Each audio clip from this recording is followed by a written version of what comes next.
साल था 1954 जब मुंबई की गलियों में एक 12 साल का लड़का अपने भाई के साथ उषा की सिलाई मशीन और पंखे का काम सीखता है और इसके बस 13 साल बाद माहिम में अपनी एक छोटी सी दुकान खोल देता है, इस बात से बिल्कुल अनजान कि एक दिन यही छोटी सी दुकान 7,000 करोड़ के बिजनेस एम्पायर की नींव बनेगी, जिसे पूरी दुनिया विजय सेल्स के नाम से जानेगी। ये कहानी है इंडिया के सबसे बड़े इलेक्ट्रॉनिक्स रिटेलर्स में से एक मिस्टर नानू गुप्ता की। नानू गुप्ता का जन्म साल 1942 में पंजाब के एक छोटे से कस्बे में हुआ था। एक किसान परिवार में जन्मे नानू का सफर बचपन से ही मुश्किलों से भरा हुआ था।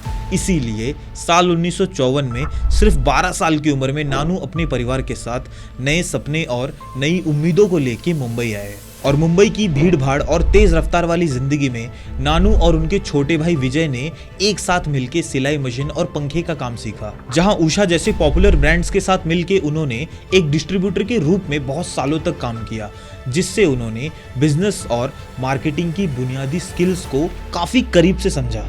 और लगातार मेहनत, ईमानदारी और तजुर्बे के बाद साल 1967 में सिर्फ 25 साल की उम्र में नानू ने माहिम के एक छोटे से कोने में अपनी पहली दुकान खोली। और वो थी सिर्फ 40 से 50 स्क्वायर फीट की एक छोटी सी जगह, जिसका नाम उन्होंने विजय टेलीविजन स्टोर रखा। और उस जगह का रेंट था 30 रुपए प्रति महीना। और सपनों से भरी उस दुकान में टीवी और सिलाई मशीन से शुरुआत तो हो गई थी, लेकिन उनके इरादे इस दुकान को टीवी और ट्रांजिस्टर्स जैसे इलेक्ट्रॉनिक्स तक ले जाने के थे। और उनके इस सपने को हकीकत में बदलने का जुनून आज भी उनकी लेगेसी में साफ दिखता है। लेकिन उनका सफर इतना भी आसान नहीं होने वाला था, क्योंकि उनके पास ना तो ज्यादा पैसे थे और ना ही ज्यादा रिसोर्सेस। और रोज सुबह से लेकर शाम तक दुकान पे खड़े रहना, हर दिन कस्टमर का इंतजार करना और रात में उन्हीं सपनों के साथ सो जाना, ये उनका रोज का हाल था। उनके लिए तो मानो हर दिन जैसे एक नई लड़ाई थी। कभी दुकान के किराए की टेंशन, तो कभी माल के लिए पैसों की जद्दोजहद। और कभी कभी तो नानू ने वो दिन भी देखा था जिस पूरे दिन में एक भी कस्टमर दुकान में ना आया हो। लेकिन नानू ने कभी हार नहीं मानी। उन्होंने तो हमेशा अपनी मेहनत और ईमानदारी से हर कस्टमर को अपना बनाने की कोशिश की। उनका तो बस एक ही मंत्र था कि कस्टमर सबसे पहले। इसीलिए जब भी किसी प्रोडक्ट में दिक्कत होती थी ना, तो नानू खुद उनके घर जाते थे, ना कि किसी टेक्नीशियन को भेजते थे या फिर कोई बहाना बनाते थे, जिससे कस्टमर्स के दिलों में भरोसा बैठ गया।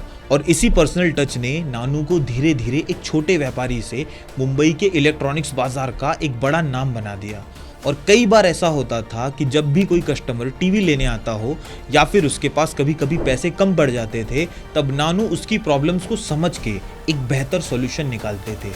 वो कस्टमर पे भरोसा करके सप्लायर को एडवांस में पैसे दे देते थे और उन प्रोडक्ट्स को मंगवा लेते थे जो कस्टमर पैसे कम होने की वजह से छोड़ के चला जाता था।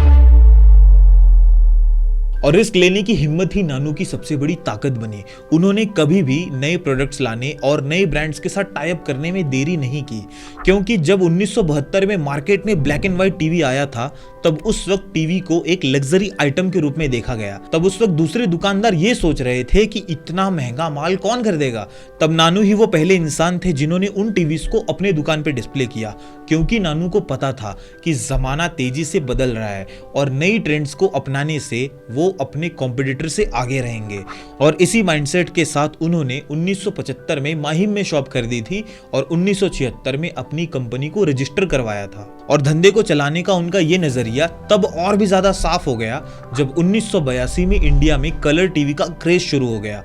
तब इसी नए ट्रेंड को देखते हुए विजय सेल्स ने एक बार फिर से सबसे पहला कदम उठाया, क्योंकि जिस वक्त दूसरी दुकानें टीवी के नाम पे सिर्फ खाली बॉक्स से अपनी दुकानों को सजा रही थी, उसी बीच नानू ने सभी कलर्स टीवी को दिन भर चालू रख के डिस्प्ले करने का फैसला किया, जिससे फर्स्ट यूजर एक्सपीरियंस और भी ज्यादा रियल और अच्छा हो गया।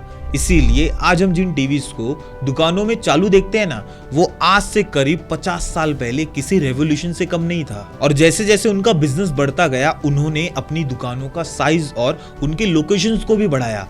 पहले 1986 में उन्होंने बांद्रा में 600 स्क्वायर फीट का शोरूम खोला, फिर 1994 तक साइन में 1500 स्क्वायर फीट का और शिवाजी महाराज पार्क जैसे प्राइम लोकेशंस पे 700 स्क्वायर फीट का स्टोर खोल दिया। और पता है, जब भी बिजनेस को फैलाने की बात होती थी ना, तो आसपास के कुछ लोग और कुछ इंडस्ट्री एक्सपर्ट्स ये कहते थे कि इतना बड़ा रिस्क मत लो, मुंबई में रेंट बहुत महंगा है और मार्केट में ऑलरेडी कंपटीशन बहुत ज़्यादा है, अगर सेल्स नहीं हुआ तो। और इसी तरह के कई सवालों ने नानू को कई रात तक सोने नहीं दिया, लेकिन उन्होंने हर बार अपने विजन पे भरोसा रखा और हर नए स्टोर के लिए एडवांस रेंट के साथ साथ नई इन्वेंट्रीज और स्टाफ की सैलरी, इन सबको मैनेज करने के लिए उन्होंने कई बार बैंक से लोन लिया, तो कभी सप्लायर्स को कन्विंस करने की परेशानी का सामना किया और हर बार लकीली एक्सपांशन के बाद उनकी सेल्स हमेशा बढ़ते चली गई। लेकिन तभी नए जमाने के नए चैलेंजेस ने विजय सेल्स को घेर लिया।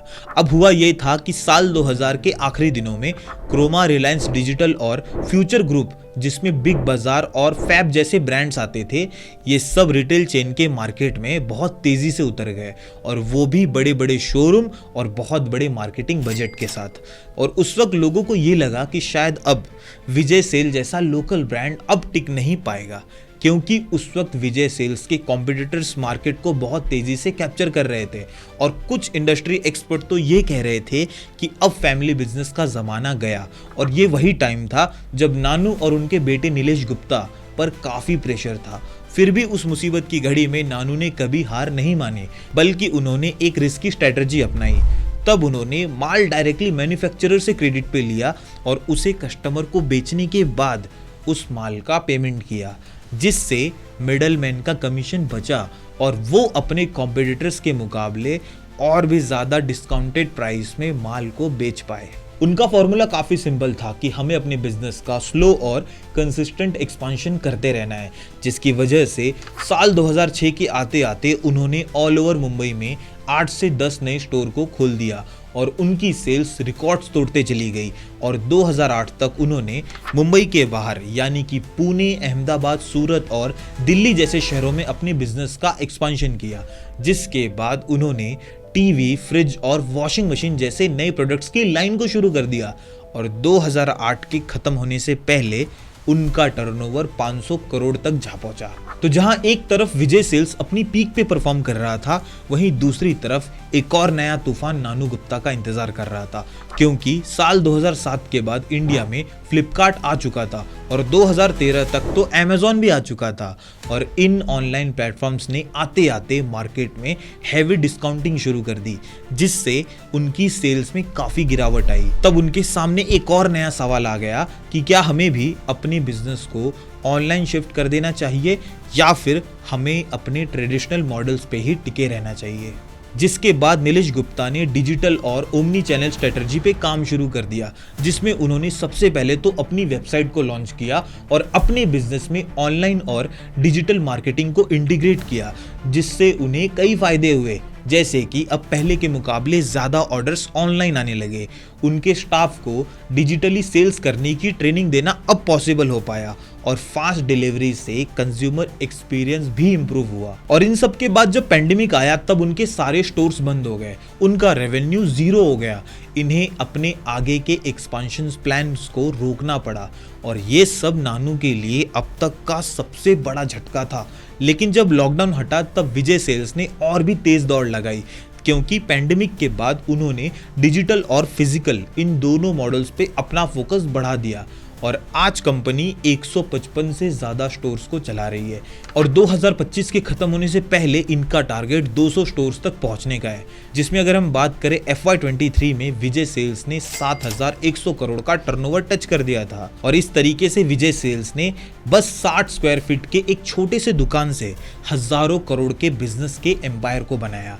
और विजय सेल्स की ये स्टोरी इस बात को अच्छे से प्रूव करती है कि कैसे कस्टमर सेटिस्फैक्शन को सबसे ऊपर रख के स्लो और कंसिस्टेंट ग्रोथ के साथ हजारों करोड़ का बिजनेस बनाया जा सकता है, चाहे आपकी शुरुआत कितनी भी छोटी क्यों ना हो। तो अगर आपको नानू गुप्ता की ये स्टोरी अच्छी लगी हो तो मैं रेकमेंड करूंगा कि आप एक बार अरविंद श्रीनिवास के बारे में जरूर जानना, जिन्होंने अपने यूनिक आइडिया से गूगल और ओपन AI जैसे प्लेटफॉर्म की नींदें हराम कर दी थी।